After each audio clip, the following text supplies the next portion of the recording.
Guys, welcome back to Hub of Knowledge Mac future making training centre and consultancy service.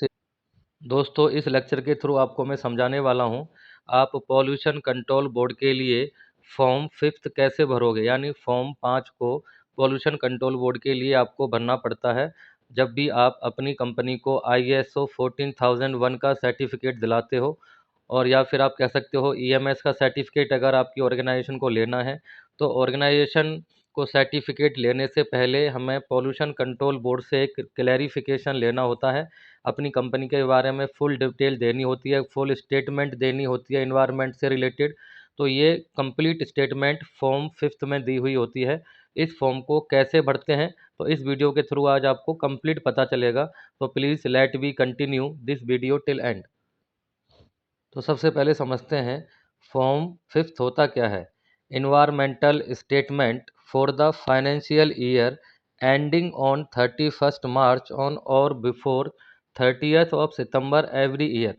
दोस्तों, form 5 के through organisation को environment से related जितनी भी queries होती हैं उन सब का क्लैरिफिकेशन फॉर्म 5 के थ्रू देना होता है।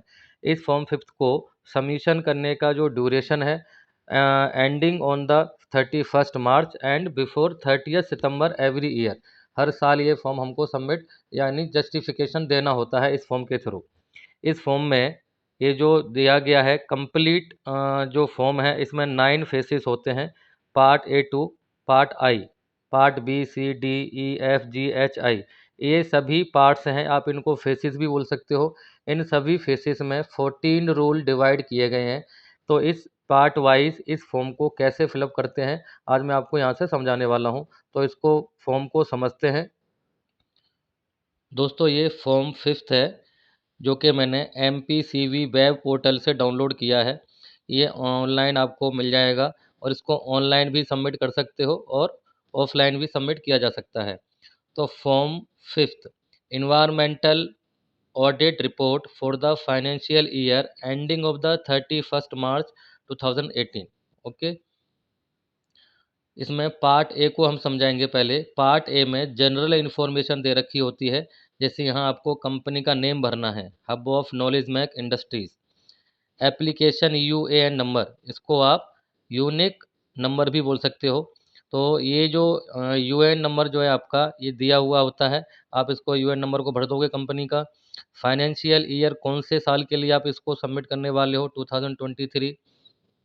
ये वैसे मैंने डम्मी भरा हुआ है। एड्रेस क्या है आपका, ऑफिस 415 मीरा रोड भयंदर, ये क्योंकि महाराष्ट्र के लिए भरा गया है। प्लॉट नंबर 76, और यहाँ पे दिखा रखा है तलुका। तलुका का मतलब होता है आपका तहसील, तो तहसील यानी मीरा है, वहाँ पे मीरा रोड पे है ये कंपनी।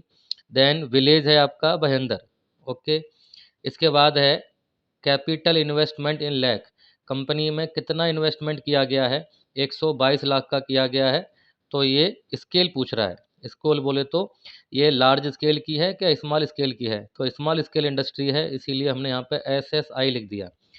कौन सी सिटी में पड़ती है, ये थाने में पड़ती है। पिन कोड हमने वहाँ पे लिखा।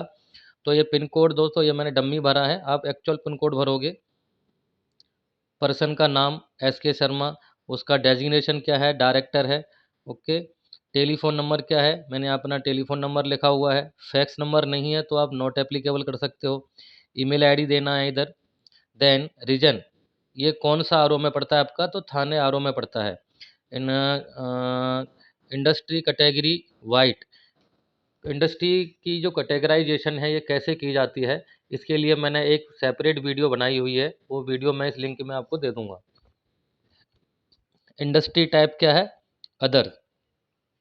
तो इंडस्ट्री के जो टाइप्स होते हैं वो भी मैंने वीडियो में बता रखा है कि आपकी कंपनी कौन सी टाइप में आती है।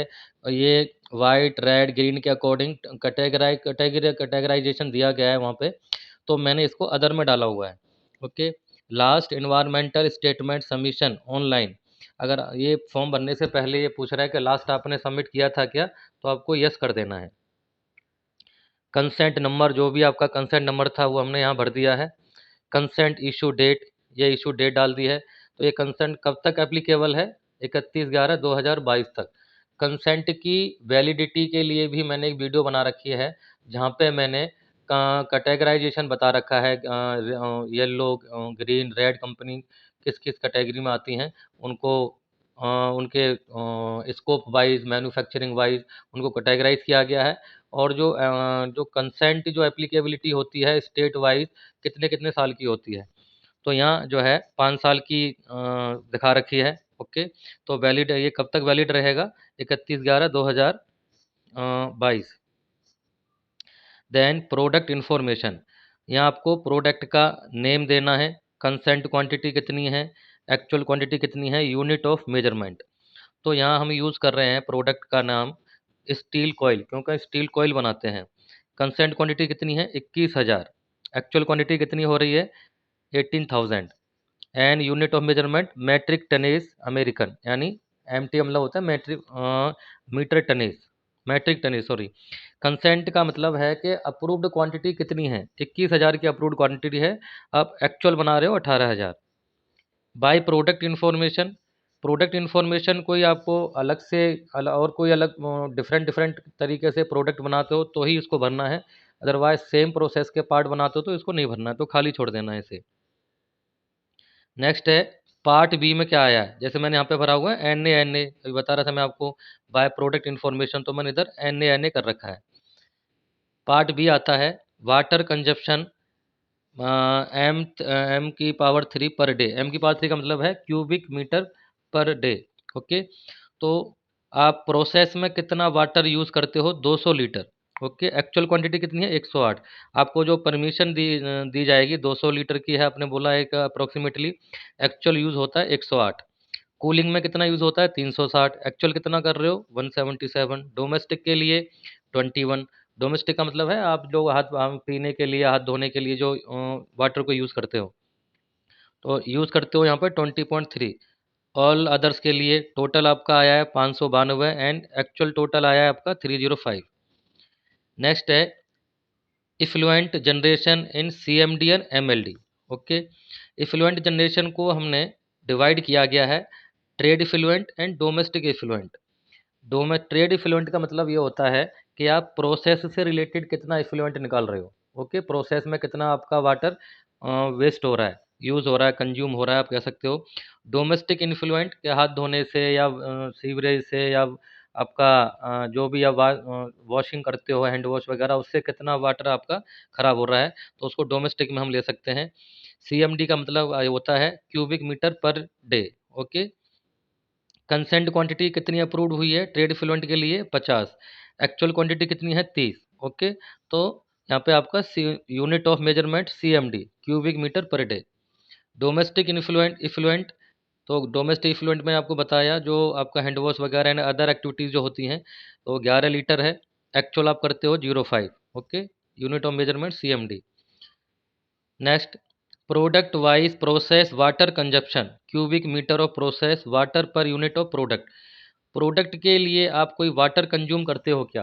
प्रोडक्ट को वॉश करने के लिए या प्रोडक्ट को रिंजिंग करने के लिए, ऐसे आपका हीट ट्रीटमेंट प्रोसेस जब होता है, सॉरी हीट ट्रीटमेंट भी कह सकते हो। दूसरा आप एक और प्रोसेस होता है उसमें पेंटिंग से रिले सॉरी जो होता है ना आपका, जो क्रोमियम प्लेटिंग होती है या कोई भी निकल क्रोम प्लेटिंग होती है, तो वहाँ पे प्लेटिंग होने से पहले पार्ट को अलग अलग टैंक से निकाला जाता है, कहीं पे डीग्रीसिंग हो रहा है, कहीं पे रिंजिंग हो रहा है, कहीं पे क्लीनिंग हो रहा है।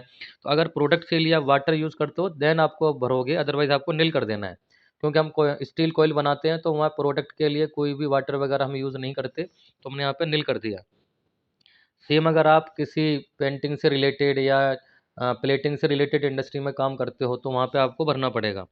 Raw material consumption, consumption of raw material पर यूनिट ऑफ प्रोडक्ट, तो यानी आप रॉ मटेरियल कितना कंज्यूम करते हो। मैंने यहाँ पे लिखा हुआ है स्टील, इसके अलावा और भी आप रॉ मटेरियल लेते हो, ठीक है, केमिकल से रिलेटेड या अदर कुछ, वो भी इसका डिटेल आपको डालना पड़ेगा। तो हम स्टील कॉयल स्टील बनाते हैं तो इसको बनाने के लिए सिर्फ स्टील ही यूज़ करते हैं, स्टील की जो सीट्स आती हैं या कॉइल्स आती हैं। तो 2018.39, एक्चुअल है 2016.4, यूनिट ऑफ मेजरमेंट है केजी। फ्यूल कंजप्शन कितना यूज़ होता है अगर आपके यहाँ पे फर्नेस वगैरह है तो हमारे यहाँ पे फर्नेस है, तो फर्नेस ऑयल यूज़ होता है आपका 1825, ये कंसेंट क्वांटिटी है। एक्चुअल क्वांटिटी आपकी जीरो है तो जीरो लिख सकते हो, नहीं है तो आपको जीरो तो हो नहीं सकता क्योंकि फर्नेस है, तो 1825 की जगह पे आप जो है आपको भरना पड़ेगा एवरेज कि आप कितना कर लेते हो पर डे। ओके, तो यहाँ लिखा हुआ है kilo litre, unit of measurement. Part C, part C में क्या कह रहा है, pollution discharge to environment, unit of output, parameter specified in the consent used, वो कंसेंट इशूड। तो इसमें बता रहा है ये पॉल्यूशन डिस्चार्ज जो हो रहे हैं, फर्स्ट वाटर की बात कर रहा है ये। तो वाटर में जो पोल्यूटेंट की जो डिटेल है, क्या क्या कंटेंट है पॉल्यूशन के, पॉल्यूटेंट की डिटेल देनी है, quantity of pollutant discharge kilo litre per day और KG per day, concentration of pollutants discharge milligram oblique litre except pH temperature colour, percentage of variation from prescribed standard with the reason. तो water में जो आपके pH phosphorus की बात कर रहा है। ओके, यानी एक वाटर का फेस वैल्यू भी, उसको पीएच वैल्यू भी मेजर करते हैं। नेक्स्ट इसमें दिखा रखा है सस्पेंडेड सॉलिड, वाटर में कोई सस्पेंडेड सॉलिड तो नहीं है, कोई मिट्टी वगैरह के पार्टिकल्स वगैरह। BOD biological oxygen discharge, COD chemical oxygen discharge, oil and grease, heavy metal lead, heavy metal zinc, heavy metal iron, heavy metal copper. तो ये जो रिलेटेड हम अपनी कंपनी के अकॉर्डिंग मैंने यहाँ पे लिखा हुआ है, क्वांटिटी इनकी एन ए है, क्योंकि इस फॉर्म के अकॉर्डिंग ये कैटेगराइजेशन दिया गया है कि आप पॉल्यूशन डिस्चार्ज करते हो तो ये कैटेगरी दी गई हैं कि फॉस्फोरस पीएच से रिलेटेड आपका क्या पोल्यूटेंट है, बायोलॉजिकल ऑक्सीजन डिस्चार्ज से में आपका कितना पोल्यूटेंट डिस्चार्ज हो रहा है, केमिकल ऑक्सीजन डिमांड, ये बायोलॉजिकल ऑक्सीजन डिस्चार्ज भी नहीं कह सकते, इसको डिमांड कह सकते हो, बायोलॉजिकल ऑक्सीजन डिमांड और chemical oxygen demand, oil and grease, ये इनके अकॉर्डिंग, ये जो बीओडी सीओडी एंड पीएच ये तो मैंडेटरी हैं। बाकी अपने प्रोसेस के अकॉर्डिंग आप जैसे ऑयल एंड ग्रीस है, heavy metal zinc, heavy metal iron, इनसे रिलेटेड भी आप आगे इसको क्लैरिफाई कर सकते हो। अगर आपके यहाँ कुछ डिस्चार्ज होता है देन आपको वैल्यू लिखनी है, अदरवाइज एन ए कर सकते हो। ठीक है, तो स्टैंडर्ड यहाँ पे दे रखा है जैसे 5.5 to 9, 100 दे रखा है।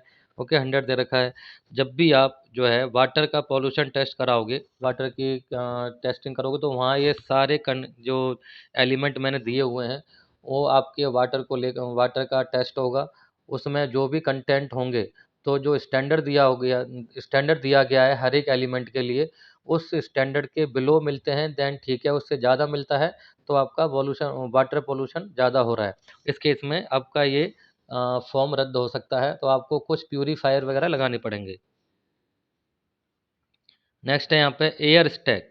तो एयर स्टैक का मतलब क्या है, एयर पोल्यूशन के आपके यहाँ पे कोई डीजी सेट तो नहीं है, कोई फर्नेस है तो वहाँ से धुआं वगैरह निकलेगा, तो आपको किस किस चीज़ का देना है sir, sulphur dioxide, particular matters, इसके अलावा कोई और भी कुछ है तो उनको आप भर सकते हो। बल्कि इसके लिए आपको जो है एयर टेस्ट का जो सर्टिफिकेट है वो अटैच करना पड़ सकता है। ठीक है, तो क्या क्या कंटेंट है इसमें, quantity of pollutant discharge kilo litre per day, same ऊपर जैसे बताया था, concentration of pollutant discharge milligram NM3, percentage of variation prescribed standard with reason. तो ये जब एयर का जब टेस्ट कराओगे उसके अंदर जो कॉन्स्टिट्यूएंट्स होते हैं, एयर पोल्यूटेंट, जो जो एलिमेंट रहेंगे उनकी जो एक्चुअल वैल्यू आएगी वो स्टैंडर्ड वैल्यू से कम होनी चाहिए। ओके, और उसके साथ ये आपको एयर पोल्यूशन का सर्टिफिकेट भी मेंटेन करना पड़ेगा या फिर अटैच करके देना पड़ेगा। देन है पार्ट डी, हजार्डियस वेस्ट। और हजार्ड्स वेस्ट कुछ आप क्या निकलते हैं, जैसे यहाँ बता रखा है इसने, जैसे इसमें बता रखा है ना जो इसमें हजार्डियस वेस्ट में, as specified under hazardous waste management handling trans trans boundary movement rules 2008। तो इसमें हमने बता रखा है कि हजार्डियस वेस्ट जो निकलते हैं, जैसे यहाँ बता रखा है स्पेंट ऑयल, आपका यूज्ड ऑयल निकलता है। ठीक है, तो कोई आपका जो यूज़ किया हुआ डीजल है या यूज़ किया हुआ और भी कोई हाइड्रोलिक ऑयल है, उसको आपको कहाँ कहाँ पर डिस्पोज करना है और कितना आप कर सकते हो। ठीक है, तो इसमें लिखा रखा है मीट्रिक टनेज में 2.14। Acid residue, waste residues containing and sludge and filters containment. तो आप कोई फिल्टर्स वगैरह होता है, स्लज वगैरह निकलता है आपका, ओके, आपका जैसे यूज्ड ग्लव्स वगैरह निकलते हैं ऑयल कंटामिनेशन से रिलेटेड, और भी कुछ वेस्ट सॉलिड आइटम्स अगर आपका निकलता है वेस्ट से, जो कि पोलूटेंट कर सकता है, सॉइल पोल्यूशन कर सकता है, एयर पोल्यूशन के लिए इम्पेक्टेबल है वो, तो उसका उसका डिटेल आपको देना पड़ेगा यहाँ पे। फ्रॉम पोल्यूशन कंट्रोल फैसिलिटीज, तो chemical sludge from waste, waste से केमिकल कितना निकल रहा है, okay, total during previous financial year हमारा 343 था, total during current financial year इतना है, ओके। तो इसकी भी एक लिमिट होती है कि कितना कितना आपको देना है। पार्ट ई सॉलिड वेस्ट में बता रखा है इसने, ये जो वाटर वेस्ट से रिलेटेड था, ठीक है। हजार्डियस वेस्ट में, हजार्डी वेस्ट में जैसे ऑयल लिक्विड से बात करी थी अभी हमने, ऑयल जैसे ऑयल से, ऑयल का एग्जांपल लिया था। नेक्स्ट है इधर आपका सॉलिड वेस्ट, सॉलिड वेस्ट में metal scrap, wooden and paper scrap, process dust, ये सब, ये कितना कितना आपका निकलता है और एक्चुअल कितना है, तो उनका भी हमने यूनिट ऑफ मेजरमेंट ले रखा है MT. From pollution control facilities, non hazardous waste कोई नहीं निकलता है तो एन ए कर देना है। क्वांटिटी रिसाइकिल और रीयूटिलाइज विद इन द यूनिट, आप कुछ क्वांटिटी रिसाइकिल अगर आप करते हो वेस्ट की, या जैसे ऑयल की, वाटर की, या किसी सॉलिड वेस्ट की, तो आपको यहाँ डिटेल देनी होगी, नहीं है तो एन ए कर देना है। फिर बता रहा है एफ, पार्ट एफ में, please specify the characteristics in terms of concentration and quantum hazard as well as oil waste and indicate disposal practice adopted for both these categories wastage. तो यहाँ करेक्टरिस्टिक्स बताना है आपको, कंसंट्रेशन, ठीक है, concentration यानी इसमें हजार्ड वेस्ट में क्या क्या चल सकता है, ऑयल, यूज्ड ऑयल की बात कर रहा है, केमिकल स्लज जो निकल रहा है, कितना कितना एक्चुअली निकल रहा है वो आपको लिखना है यहाँ पे अपनी कंपनी के अकॉर्डिंग। सॉलिड वेस्ट अगर कोई है, नहीं है तो उसको एन ए कर दिया। पार्ट जी में आपको impact of the pollution control measures taken on conservation natural resources consequently on the cost of production.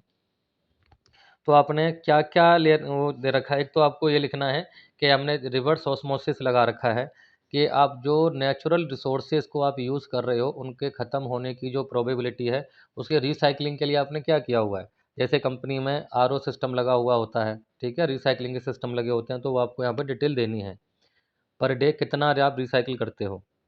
Part H है एडिशनल मेजरमेंट, अगर आपने कुछ कर रखा है, जैसे आपको वाटर पोल्यूशन को रोकना है, वाटर वाटर डिप्लीशन को रोकना है, तो आप हार्वेस्टिंग कर सकते हो, ओके। वाटर जो रेन वाटर होता है उसको एक्यूमुलेट कर सकते हो, उसको आप दोबारा यूज़ कर सकते हो किसी काम के लिए।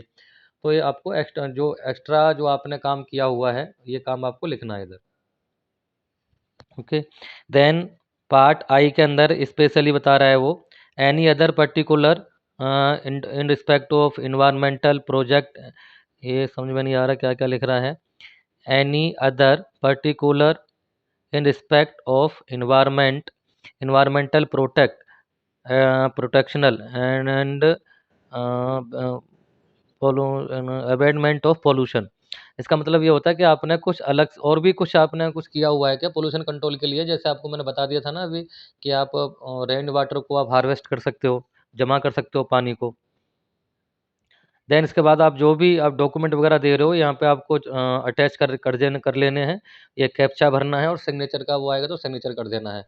ऑनलाइन आपको इस तरीके से कैसे भरोगे, इसके लिए मैंने एक वीडियो बना रखी है, वो मैं आपको दे दूंगा। तो ऑनलाइन इसे कैसे आप इसको सबमिट कर सकते हो, या फिर डायरेक्ट जा करके आप जो है हार्ड कॉपी भी इसकी सबमिट कर सकते हो, इसकी एक फ़ीस लगती है, वो फ़ीस आपको पे करनी पड़ेगी। तो दोस्तों थैंक यू, आपको समझ आ गया होगा फॉर्म फिफ्थ कैसे भरा जाता है पॉल्यूशन कंट्रोल बोर्ड को। दोस्तों अगर आपको फुल ट्रेनिंग लेनी है ISO 14001 या ISO 45000 पे, या फुल डॉक्यूमेंटेशन आपको करना है QMS के ऊपर, तो आप हमारे यहाँ पे कॉल कर सकते हैं। हमारे यहाँ फुल प्रैक्टिकल ट्रेनिंग दी जाती है और साथ में प्लेसमेंट भी दिया जाता है।